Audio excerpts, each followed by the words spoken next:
to do a video actually on Nobody Jane. She actually had an interesting video in regard to, like, for example, the absent fathers in black families and basically raising children as single mothers and as far as black women. To me, this is a major thing she brought up, but I kind of felt like people love to talk about the fact that, like, welfare affected families and made it where black men weren't involved in the families and things of that nature.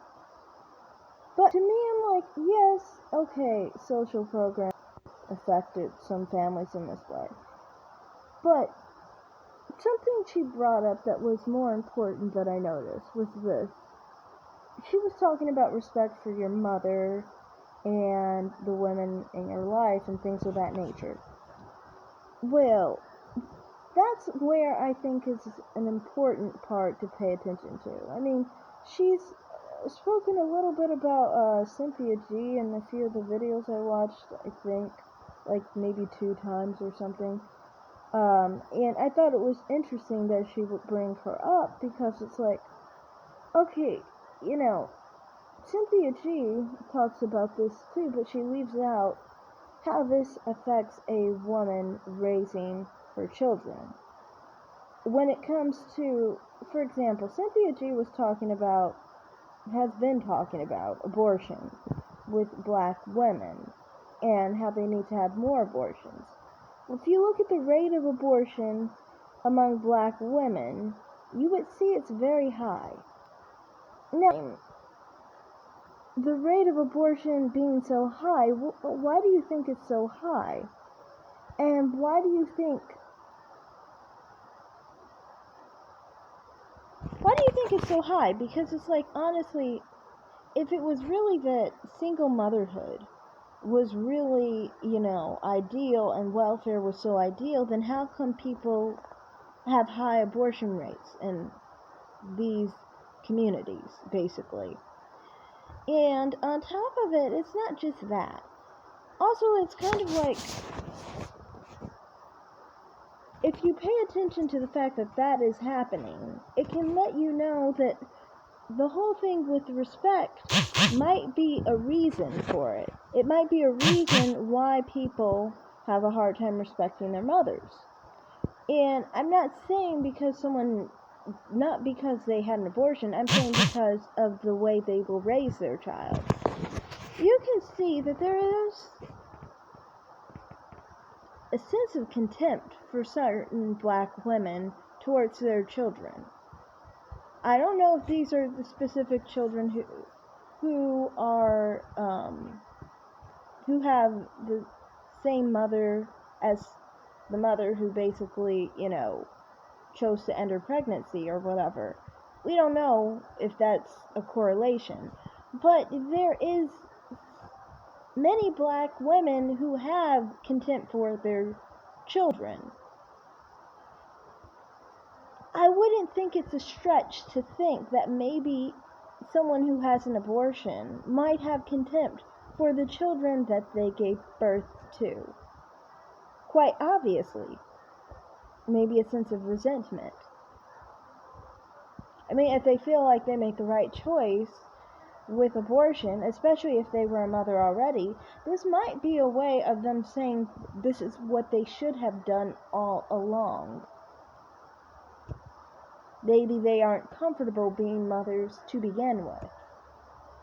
And, someone with that mindset obviously is going to raise a child with a lot of contempt and hate. So if that's the case, then they're not going to raise healthy children. And of course, those children aren't going to respect that mother, because that mother has only created a child with lots of hate. And that child is going to be criminalized. And therefore, you see the problems that black men have, basically. To me, I'm like, well, you can't really be shocked that you have black men becoming very criminalized by the very women who make a habit of, getting rid of their kind on a regular basis. That's who's raising them. And many of the time, they are having their kids taken away from them at times, even because it's that bad.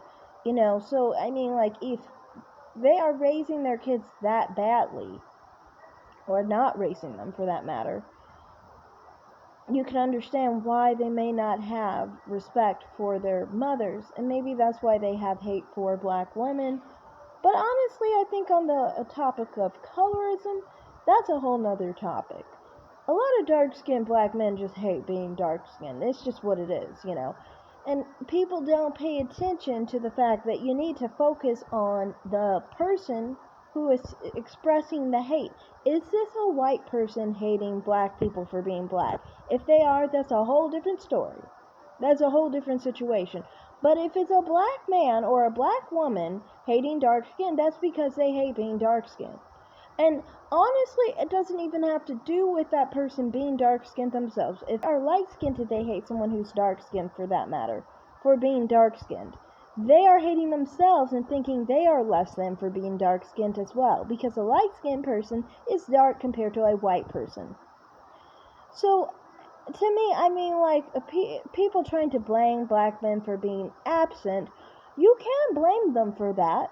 You can blame them for not being involved in their children's life, but the main one doing the abuse and instilling that hate in that child is actually the one who makes a habit of getting rid of that child. It is just what it is. And I know people might not like how that sounds, but it is just the truth. Now, you could say maybe it's because of how bad black men are. I don't know. I have no idea if that's why people turn to, getting rid of their children. But even if that's the case, they still have resentment for the children that they had with that black man. And therefore, that resentment is going to go down right to those children that are living. So that's just my perspective on that. You can blame both sides to this.